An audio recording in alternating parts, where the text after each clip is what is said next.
What's going on, people? Welcome to United View and welcome to the preview for Newcastle United versus Manchester United on Sunday at St. James's Park. Obviously, had to link up with the bro, Matty Renton from the Magpie channel.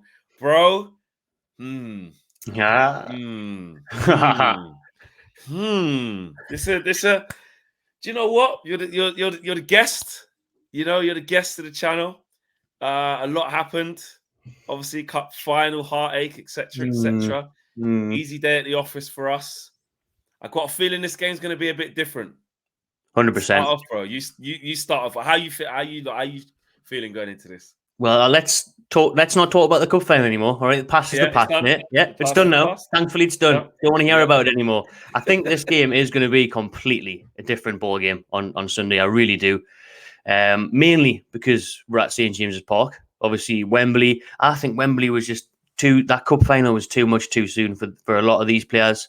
Look, you had a lot of players that were wearing the heart on the sleeve. You know, local lads, Dan Burn, Sean Longstaff. A lot of these players didn't have any cup final experience. And then you looked at your team, and obviously we've seen the first goal scorer, the man of the match, Casemiro. He's got more cup finals than anyone else in the world, I think. So do you know what I mean? That was the difference. This on Sunday, St. James's Park, after an international break, we're all thirsty for club football again. Do you know what I mean? So it's gonna be a completely different game, I think, mate. It is from a Newcastle point of view. Who's fit or not fit, or what's your team news looking like? It's looking good, man. Apart from Almiron, now I know Miggy's going to be out for a few weeks, but Jacob Murphy, to be fair, he's stepped up. He's stepped up in the last couple of games because after the cup final, we've bounced back big time. Look at 2 wins in a row. Yeah, I didn't expect that, to be honest. Two big wins as well. 2 big wins. You know, Forest on a Friday night, not easy. No one will find that place easy. And the way they go about it, you know, that was a rough game. They're a rough side. So to get the 3 points in the bag there was huge.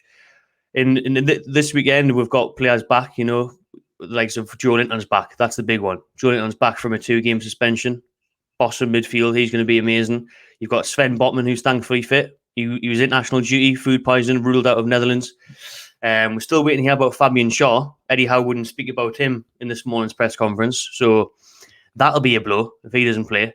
But, you know, Pope is fine. Botman's fine. Shouldn't even be there, Pope. It's a disgrace. Absolute disgrace. I think the referee felt sorry for him, didn't he? After the Liverpool game, he thought, how has he done that again? Mate, unbelievable against Wolves. Oh, I couldn't believe it. I couldn't believe it. You were hoping to see King Karius again, weren't you? You wanted to see Karius again. 100%. And the thing is, it's like, obviously, that we got our red card to Casemiro, and okay, I'll take it on the chin. I'll take it. It wasn't a horrible tackle, but the follow through made it a red, cool, whatever. And then you see things like that. That's what I'm talking about, the consistency. Nick Pope, don't get a red card for that. But listen, it is what it is. Yeah. I am nervous about this game. I can't hide that. I am nervous about this game. I think midfield has been our biggest issue at the minute. Obviously, no Casemiro. And there were some injuries there as well. But Sabitzer, I think, is fine. But our midfield is McTominay, Fred, Bruno. And obviously Sabitzer, that's what we've got to pick from.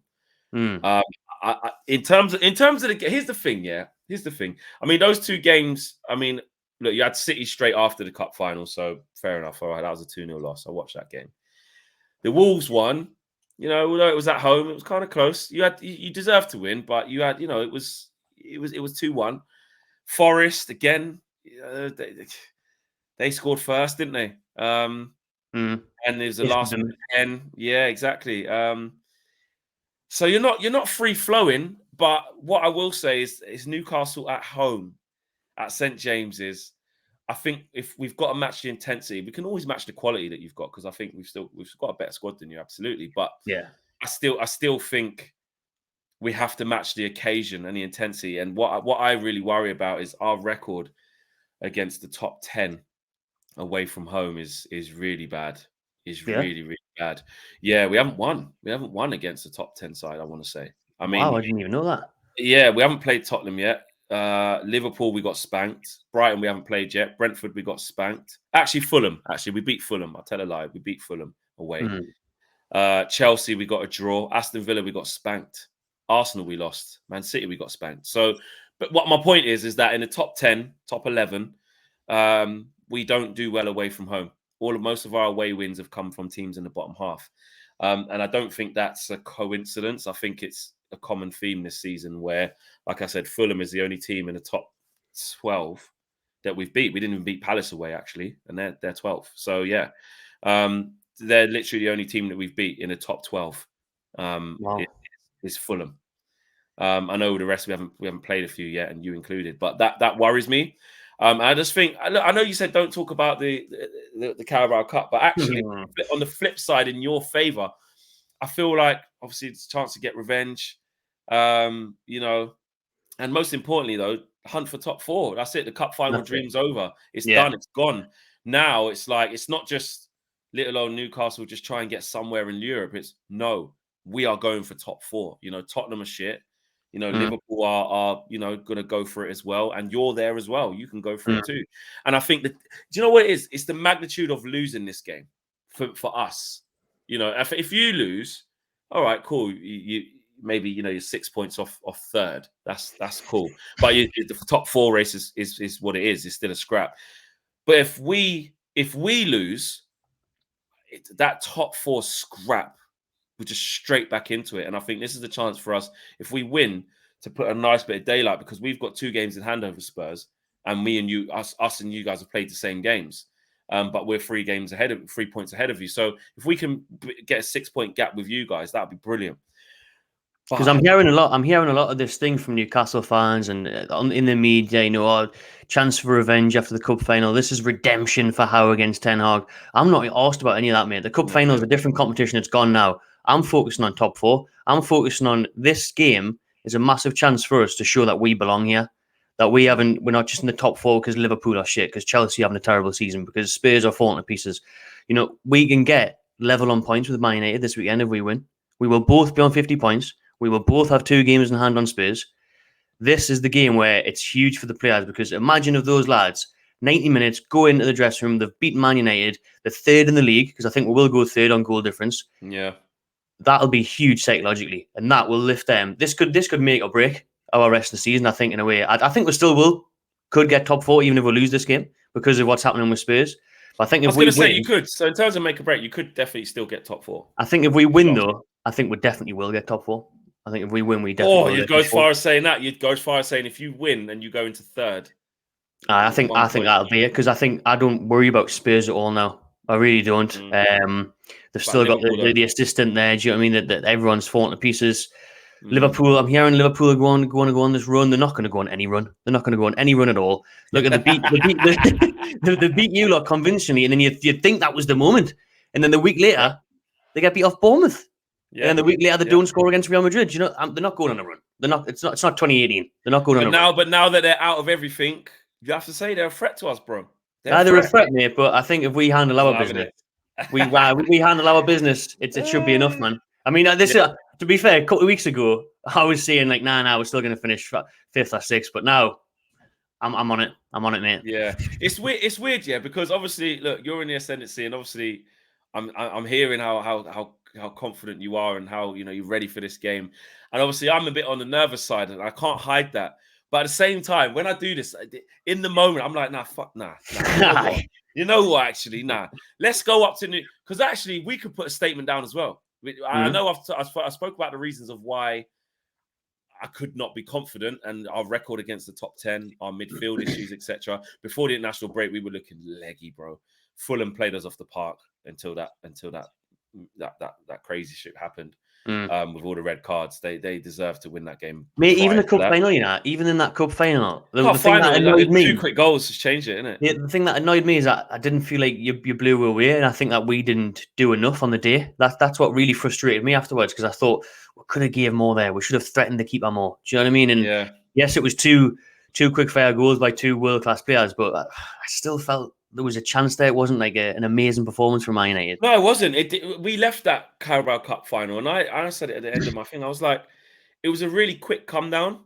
I was like, okay, it was a routine performance. Didn't really get out of second gear because we scored 2 quick goals. Then we just defended properly and didn't really give you anything. It was just a bit meh. It was. We wasn't great. We didn't need to be, because we got goal like that. Yeah. But I feel like. Yeah, exactly. But I just feel this game, like goals change games. And I think back to the Liverpool game that you had there against them, where before the red card to Pope, you're on them. I think Miguel Almiron went clean through, should have scored. Yeah. You know what I mean? Just catching problems on the break. You know, you were having chances, and I feel like that will be the same. I just think you'll give us a lot of problems.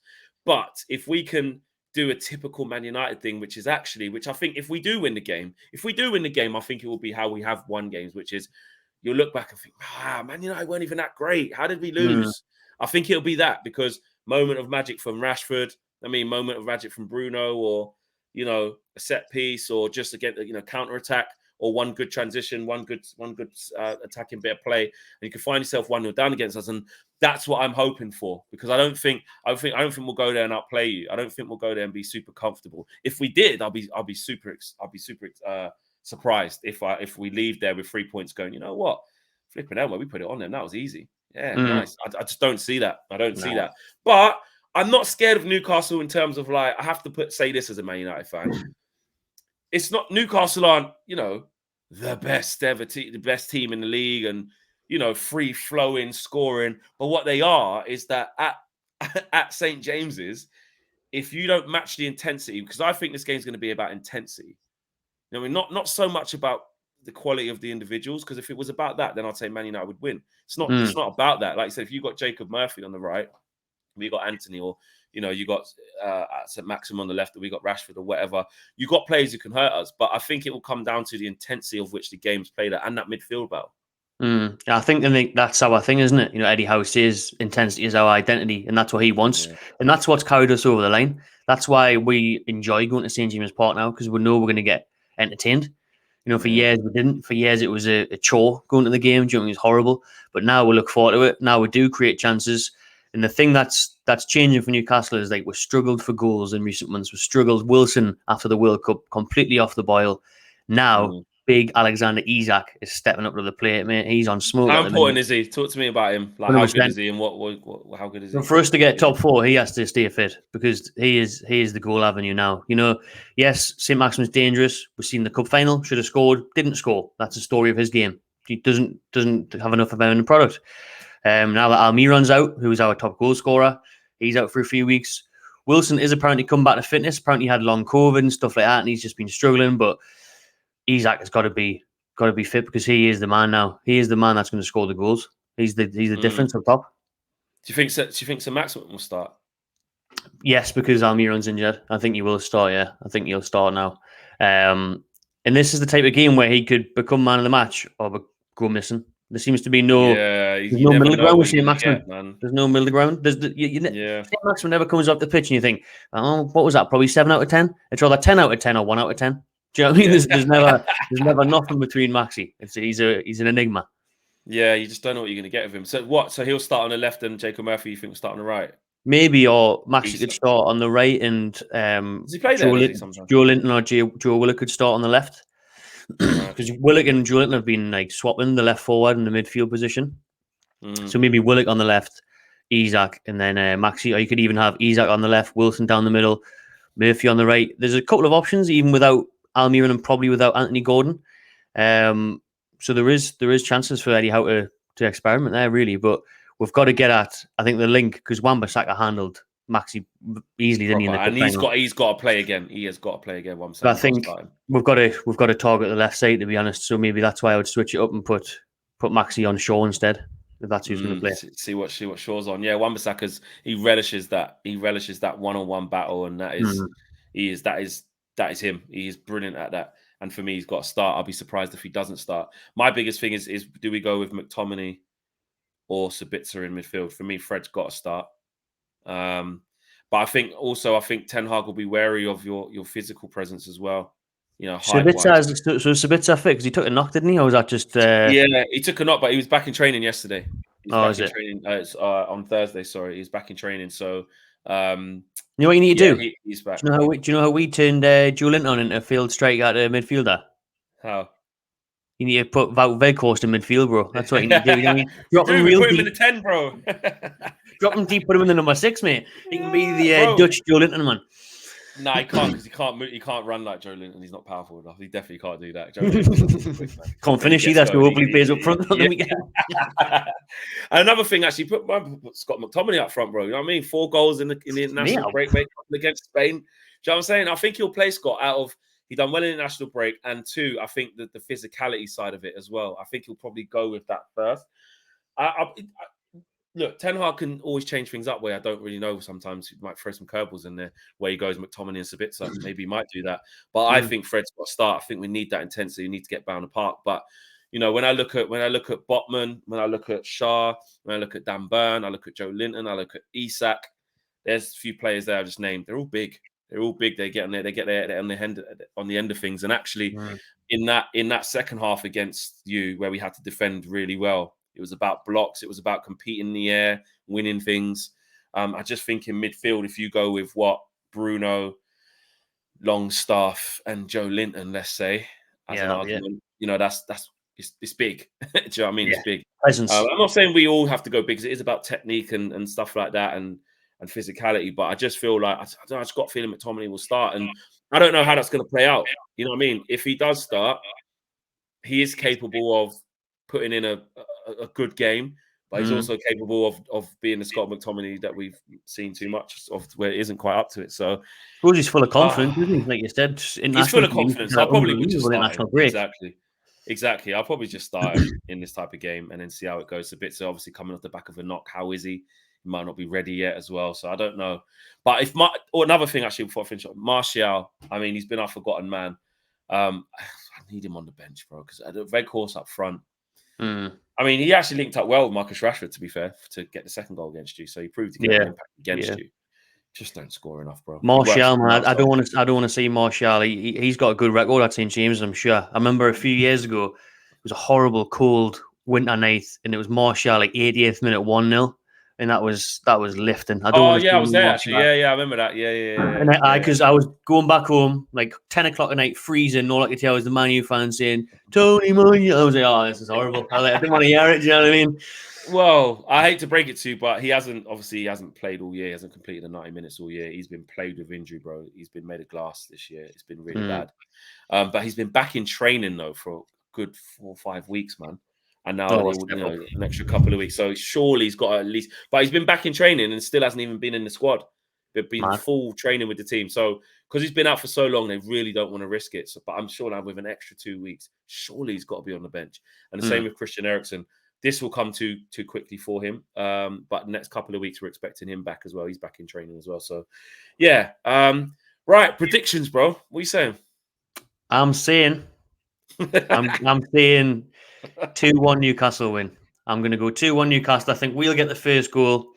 I think we might even be 2-0 up, and then I think you'll score, and it'll be a nervy ending. But we'll just get the job done. We'll probably miss a couple of chances as well. But I fancy us to get the win on Sunday. I really do. This is tight, man. I don't like this game at all. Could easily be a draw, though. It could easily be a 1-1. My gut feeling is a draw. I can't hide it. But because you're sat in front of me and I can see your face. Because you're in front of me and I'm like, nah, man. When it comes down to it, people know how I really feel, but I still got to go to prediction of predicting a win. 1-0. 1-0. Tight. But you lot know I'm really feeling a draw in it. I can see it. And you know what? A draw, actually, in the grand scheme of things, ain't the worst. It wouldn't be the worst. I'd take it, to be honest. I would take it as well. Would you? Would you take it? Yeah, I would take it. Yeah, because I think you look at how we've got 3 games coming up. Actually, you know, we've got West Ham away and Brentford away next week in the space of a few days. So the boys may as well just stay down London. Do you know what I mean? But so them are 2 away days. But West Ham get the win. I just think out of the games left that we've got this season, I think Man United, Arsenal, and Spurs at home. When I look at them, I think tough away games. Chelsea away at the last game of the season, so not really. So you've played a lot of the big ones, haven't you? Yeah. We've played them all, to be honest. We've played them all. Played City away, played you lot away, played Arsenal away, drew there. So I think if we avoid defeat, I say give me an entertaining 2-2 now on the weekend.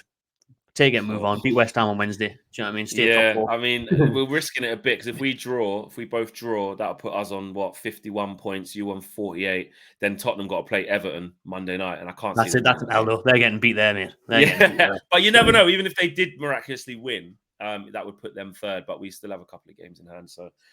Yeah, a draw wouldn't be the worst just to keep that distance with us and you. But I have to change the mentality and go with what Ten Hag wants, and we have to win every game. And actually, I want to win that, and I want to win it to be like, beat them in the cup final, beat them in this game as well. 6-point gap over them. We're all right for now. You know, it'd be great huge. To win. It is huge when you look at the table like this game. Exactly. So smash the like on the video, guys. Subscribe to the channel if you are new. Remember to check out Matty on the Magpie channel. All the great work they do over there as well, and get your predictions in, guys. It's a nervy one. You guys know my heart is saying draw, my head's saying draw, but my heart's saying 2-1, 1-0. Sorry, tight win. 2-1 Newcastle. He said it. You're not. Come on. You know what I mean. Yeah. Take care, guys. We'll see you soon. Peace.